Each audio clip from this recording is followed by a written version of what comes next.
Hello, नमस्कार। नीव institute में आप सभी का बहुत बहुत स्वागत है। कैसे हैं आप सभी? आई होप आप सभी अच्छे होंगे अपने अपने घरों में। तो ये जो क्लास है वो साइकोलॉजी की क्लास रहेगी बेसिकली, लेकिन यहाँ पे जो है हम डिस्कस करेंगे जो आपके मोस्ट इम्पॉर्टेंट एमसीक्यू हैं साइकोलॉजी के, उनको यहाँ पे हम जो है वो डिस्कस करेंगे और आपकी एक बेहतर अंडरस्टैंडिंग बनेगी क्वेश्चन को लेकर कि क्वेश्चन किस तरह से आते हैं और आप उनको किस तरह से सॉल्व करेंगे। ठीक है, तो बेसिकली ये कोई मतलब ये वीडियो जो है वो 10-15 मिनट की होगी, इससे ज़्यादा भी हो सकती है। इसमें हम मोस्ट इंपॉर्टेंट जो एमसीक्यू हैं, जो आपके प्रीवियस ईयर के जो पेपर में हैं वो आए हुए हैं, उनको यहाँ पे मेनली जो है डिस्कस करेंगे। तो अपने टॉपिक पर आने से पहले जल्दी से इंफॉर्मेशन है आपके लिए छोटी सी, उसे हम डिस्कस करते हैं, देन अपने जो टॉपिक है उस पर मूव ऑन करेंगे।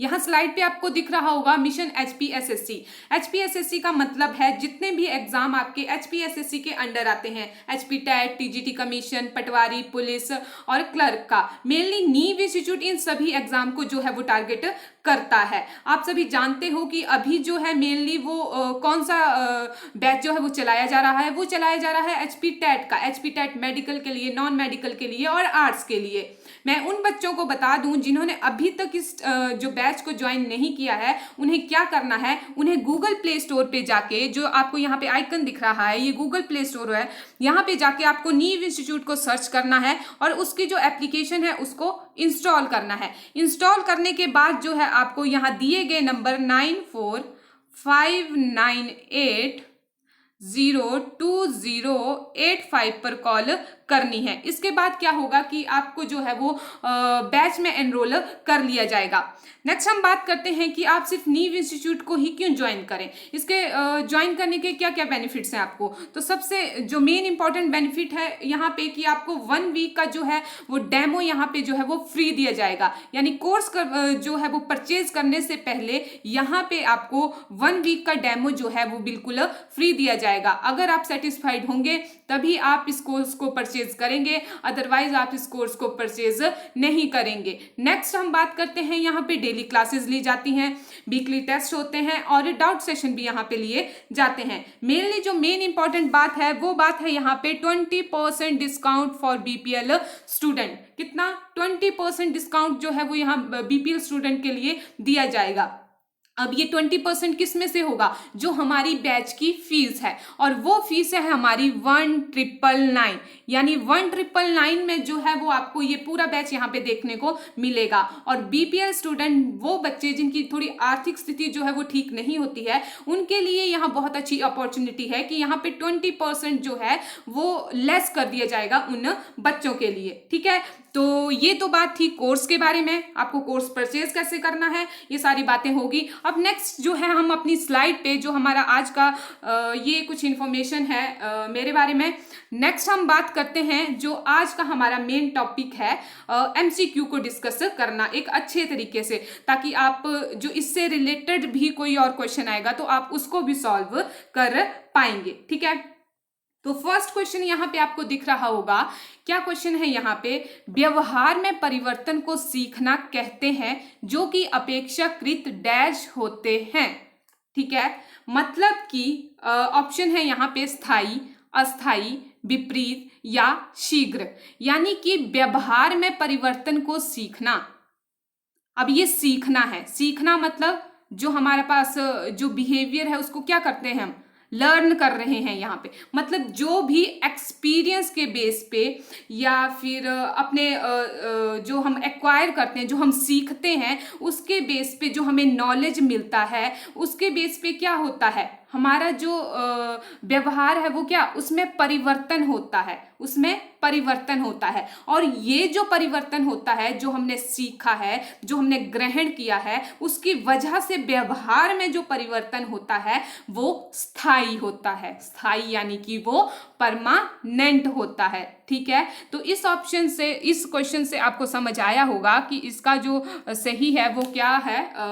ऑप्शन वो है फर्स्ट ऑप्शन, दैट इज स्थायी, यानी कि परमानेंट क्या चेंज होते हैं। ठीक है, तो ये तो हो गया हमारा फर्स्ट क्वेश्चन। इस तरह से आपको और भी क्वेश्चन आ सकते हैं, पूछा जा सकता है आपको लर्निंग के बारे में, एक्विजिशन के बारे में, ठीक है। तो आपको इस बात का ध्यान रखना है। नेक्स्ट हमारा जो क्वेश्चन है वो है पुरस्कार व दंड डैश कारक हैं, ठीक है। जो हमारे पास पुरस्कार होते हैं, जो पनिशमेंट होती है, रिवॉर्ड मिलता है, वो क्या है, वो बेसिकली क्या है, वो क्या वृद्धि है, क्या वो ध्यान भंग करना है, क्या वो प्रेरणावर्धक है, या क्या वो पुनर्बलित हैं, यानी रीइंफोर्समेंट फैक्टर हैं, वो कौन से फैक्टर हैं, ठीक है। तो प्रेरणावर्धक यानी कि मोटिवेशनल फैक्टर हैं, पुनर्वर्तित यानी कि रीइंफोर्समेंट फैक्टर हैं, ठीक है। ध्यान भंग हो सकता है आपका डाइवर्स करना, और तो आपके क्या है वो किस तरह से हैं, तो वो हैं आपके पुनर्बलित फैक्टर। कौन से? Reinforcement factor. अब ये किस तरह से पता लगा? क्या ये मोटिवेशन फैक्टर है? नहीं। मोटिवेशन क्या होती है? आपकी अंदर से एक डिजायर, किसी काम को करने की इच्छा, वो होती है मोटिवेशन, यानी प्रेरणावर्धक वो होती है, ठीक है। ध्यान भंग करना तो हो नहीं सकता, ये पुरस्कार और दंड है ना। तो लास्ट हमारा बचता है पुनर्बलित। पुनर्बलित यानी कि रीइंफोर्स करना। रीइंफोर्स का मतलब क्या होता है? किसी बिहेवियर को इंक्रीज या स्ट्रेंथन करना, ठीक है। किसी बिहेवियर को, जो वांछनीय बिहेवियर होता है, उसको क्या करना? बढ़ाना, ठीक है। वो बढ़ाना किस तरह से हो सकता है? वो बढ़ाना पुरस्कार देख के भी हो सकता है और दंड देकर भी हो सकता है। एक पॉजिटिव रीइंफोर्समेंट भी होती है, एक नेगेटिव रीइंफोर्समेंट भी होती है। तो मेनली ये क्या है? पुरस्कार वो दंड। किसी काम को करने के लिए अगर आपको पुरस्कार दिया जा रहा है, किसी काम को ना करने के लिए आपको दंड दिया जा रहा है, तो क्या वो क्या है? मेनली वो है रीइंफोर्समेंट फैक्टर, ठीक है। ये यहाँ पे हो गया डिस्कस पुरस्कार व दंड कौन से फैक्टर हैं, कौन से कारक हैं, पुनर्वलित फैक्टर हैं, ठीक है। नेक्स्ट हम अपने क्वेश्चन पे आते हैं। नेक्स्ट क्वेश्चन क्या है हमारे पास? आइजैक जो थे वो एक कौन से साइकोलॉजिस्ट थे, ठीक है। कौन से मनोवैज्ञानिक थे वो क्या वो अमेरिकन थे, जर्मन थे, ब्रिटिश थे? ये तो आपको जब थ्योरी करवाई जाती हैं तो उसके स्टार्टिंग में ही बताया जाता है कि जो साइकोलॉजिस्ट थे ये कहाँ के रहने वाले थे। तो ये जो आइजैक थे ये कहाँ के रहने वाले थे? ये थे ब्रिटिश के रहने वाले। तो यहाँ पे ऑप्शन सी जो है वो यहाँ पे टिक मार्क हो जाएगा, ठीक है। तो मेनली आप यहाँ पे ध्यान रख सकते हो कि जो ब्रिटिश के थे वो कौन से थे? आपके आइजैक जो थे वो ब्रिटिश के थे। एंड अमेरिकन तो बहुत सारे थे। अमेरिकन आपके स्किनर हो गया, आपके जो बाकी मतलब अमेरिकन जो थे वो बहुत सारे थे। तो आपको मतलब जब थ्योरी करवाई जाती है तो उसके पहले ये बताया जाता है कि कौन सा साइकोलॉजिस्ट जो थे वो कहाँ से थे। तो ये जो आइजैक थे ये कहाँ से थे? ये ब्रिटिश से थे। और इन्होंने जो मेनली काम किया था, ये इनका काम था पर्सनैलिटी के ऊपर, ठीक है। पर्सनैलिटी की थ्योरीज के बारे में इन्होंने बताया था। इंट्रोवर्ट एक्सट्रोवर्ट के बारे में बेसिकली इन्होंने जो है वो बात की थी। तो ये थे ब्रिटिश से। नेक्स्ट हमारे पास क्वेश्चन आता है, व्यवहार हमेशा डैश होता है। व्यवहार को क्या कर सकते हैं हम? जो हमारा बिहेवियर होता है, अभी हमने फर्स्ट क्वेश्चन में पढ़ा, उसको क्या किया जाता है? एक्सपीरियंस के बेस्ड पे, नॉलेज के बेस्ड पे क्या किया जाता है? ग्रहण किया जाता है, सीखा जाता है। तो जो बिहेवियर होता है, व्यवहार होता है, वो क्या होता है? वो अधिगमित होता है, यानी जिसको हम लर्न कर सकते हैं, ठीक है। व्यवहार क्या होता है? लर्न, जिसे हम कर सकते हैं, यानी अधिगमित होता है। नेक्स्ट हम बात करते हैं नेक्स्ट क्वेश्चन पे। निर्णय लेना डैश का एक प्रकार है, ठीक है। प्रॉब्लम सॉल्विंग जो एक तरह की एबिलिटी होती है, जो ये डिसीजन मेकिंग है, कि ये कौन सा प्रकार है? डिसीजन जब हम लेते हैं तो किस बेस पे लेते हैं? क्या होता है? क्या वो चिंतन है? क्या वो स्मृति है? क्या वो प्रत्यक्षीकरण है? क्या वो समस्या समाधान है? क्या है वो बेसिकली है समस्या समाधान। निर्णय कब लेते हैं? जब हम किसी समस्या का समाधान कर देते हैं, ठीक है। तो यहाँ पे क्या हो जाएगा? आपका जो ऑप्शन नंबर डी है वो यहाँ पे करेक्ट हो जाएगा, यानी कि समस्या समाधान, ठीक है। निर्णय लेना डैश एक प्रकार का क्या है? समस्या समाधान। नेक्स्ट क्वेश्चन यहाँ पे आता है, सृजनात्मक क्षमता को डैश द्वारा सुधारा जा सकता है। ठीक है, सृजनात्मक क्षमता यानी कि जो आपकी क्रिएटिव थिंकिंग है उसे किस तरह सुधारा जा सकता है, उसे किस तरह जो है डेवलप किया जा सकता है। सही परीक्षण दें अगर तब होगा, प्रतिस्पर्धा होगी तब होगा, क्रियाकलाप होगा तब होगा, या दंड होगा तो दंड होगा तब होगा। ठीक है, जो हमारी थिंकिंग है, जो हमारी क्रिएटिव थिंकिंग है, उसमें डेवलपमेंट कब होगा, क्या कर सकते हैं हम, जो उसमें जो सुधार जो है वो हो सकता है, क्या करके हो सकता है। तो मेनली यहाँ पे जब भी आप क्वेश्चन को सॉल्व करो तो मेनली बात होती है यहाँ पे ऑप्शन को डिलीट करना। डिलीट करने का मतलब है कि जो आपको नहीं लग रहा है, जिसका दूर दूर से कोई रिलेशन नहीं है इन चार ऑप्शंस में से, उनको क्या करना होता है, आपने डिलीट करना होता है। डिलीट का मतलब उसको क्रॉस लगा दीजिए साइड में। ठीक है, कि ये नहीं हो सकता। दंड से कौन सी सृजनात्मक क्षमता का विकास होगा, नहीं हो सकता, इस पे क्रॉस लगा दीजिए। प्रतिस्पर्धा से कौन सा कॉम्पिटेंस की भावना बढ़ेगी, है ना। तो ये इससे थोड़ी ना सृजनात्मक क्षमता का विकास होगा, है ना। तो यहाँ पे जो मेनली आपको क्या दिख रहा है, जहां पे क्या हो, बच्चा एक्टिव हो। ठीक है, जहां पे बच्चा एक्टिव हो, उसकी एक्टिव पार्टिसिपेशन हो, वो खुद कार्य को करे, वहां पे क्या होगा, सृजनात्मक क्षमता का विकास होगा। यानी कि इसका ऑप्शन नंबर कौन सा सही होगा, इसका ऑप्शन नंबर सी जो है वो सही होगा, यानी क्रियाकलाप, यानी कि एक्टिविटी। ठीक है, नेक्स्ट हमारे पास क्वेश्चन आता है, 7th है, मैक्स वर्डहाइमर को डैश क्षेत्र में जाना जाता है। ठीक है, ये क्वेश्चन मैंने आपको करवाए थे, जैसे कि स्कूल ऑफ साइकोलॉजी में मैंने बताया था कि जो मैक्स वर्डहाइमर है उन्हें किस रूप में जाना जाता है। उन्होंने कौन सी स्कूल ऑफ साइकोलॉजी के बारे में बताया था, व्यवहारवाद के बारे में बताया था, बिहेवियरिज्म के बारे में बताया था, या गेस्टॉल्ट के बारे में बताया था, या संरचनावाद के बारे में बताया था, यानी स्ट्रक्चरलिज्म के बारे में बताया था, या इनमें से कोई भी नहीं बताया था। ठीक है, तो मैक्स वर्डहाइमर जो थे वो आपके एक गेस्टॉल्टवादी थे। ठीक है, गेस्टॉल्ट मनोविज्ञान के बारे में उन्होंने बताया था। उन्होंने एज अ होल की बात की थी। कभी कभी क्वेश्चन यहाँ ऐसे भी पुट होता है कि एज अ होल जो है लिखा जाता है, एज अ होल जो है वो किसने बोला। ठीक है, एज अ होल मतलब सिचुएशन को पूरी तरह से देखना, ये बात किसने की, तो ये भी किसने की, गेस्टॉल्ट वादियों ने की। ठीक है, तो मैक्स वर्डहाइमर जो है वो यहाँ ऑप्शन नंबर क्या हो जाएगा, यहाँ पे हो जाएगा ऑप्शन नंबर बी जो है यहाँ पे सही हो जाएगा, यानी कि गेस्टाल्ट मनोविज्ञान। ठीक है, जो हमारे व्यवहारवाद है, बिहेवियरिज्म है, उनकी बात कौन करते हैं, उनकी बात करते हैं आपके जेवी वॉटसन। ठीक है, व्यवहार की बात जेवी वॉटसन करते हैं। और संरचनावाद यानी स्ट्रक्चरलिज्म के फादर किसे कहा जाता है, या संरचनावाद की जो बात है वो कौन करते हैं, वो करते हैं आपके विलियम वुंट। ठीक है, तो यहां से आपके 2-3 क्वेश्चन जो है सॉल्व हो जाते हैं।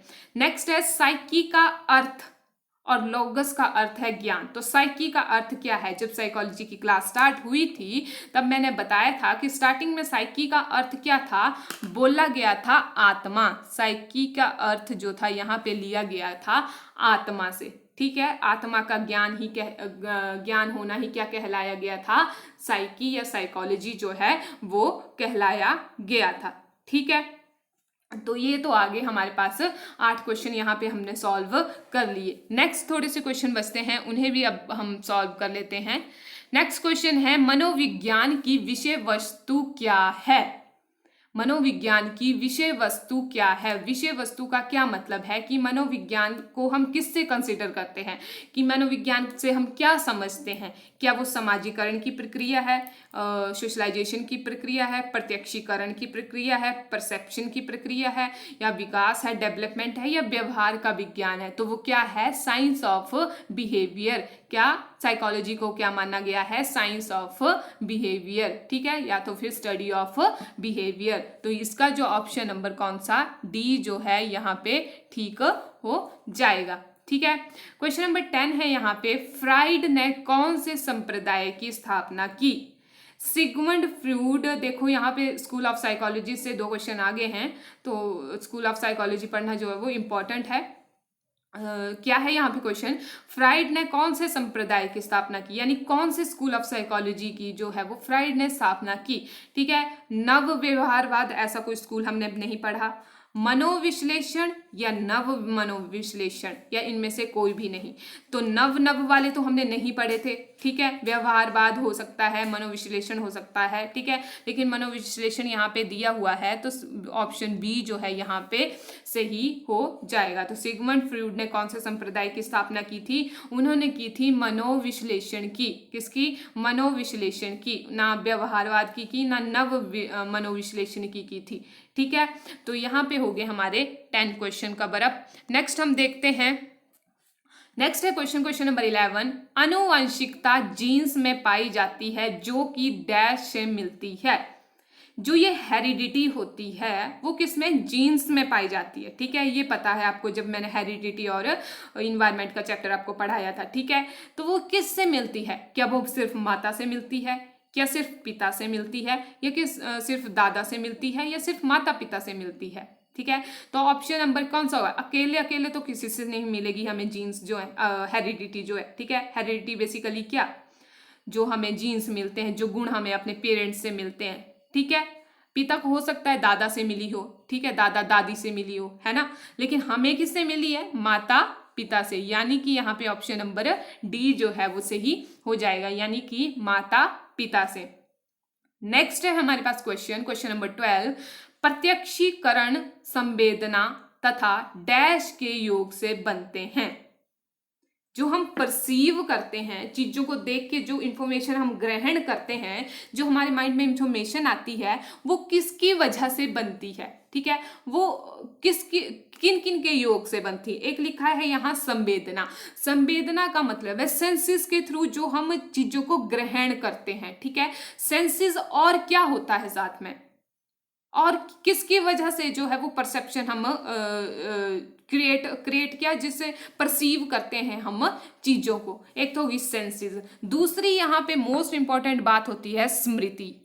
क्या, स्मृति, जो हमारी मेमोरी होती है। ठीक है, वो और जो हमारे पास संवेदना है, यानी जो हमारी सेंसेस है, जिनके थ्रू हम क्या करते हैं, परसीव करते हैं चीजों को। ठीक है, इन दोनों के योग से क्या बनता है, प्रत्यक्षीकरण। इन दोनों के योग से क्या करते हैं, हम चीजों को परसीव करते हैं। ठीक है, नेक्स्ट हम यहाँ पे बात आती है, नेक्स्ट क्वेश्चन है, आई थिंक लास्ट होंगे ये, हाँ, इसके बाद ये 2 क्वेश्चन और हैं।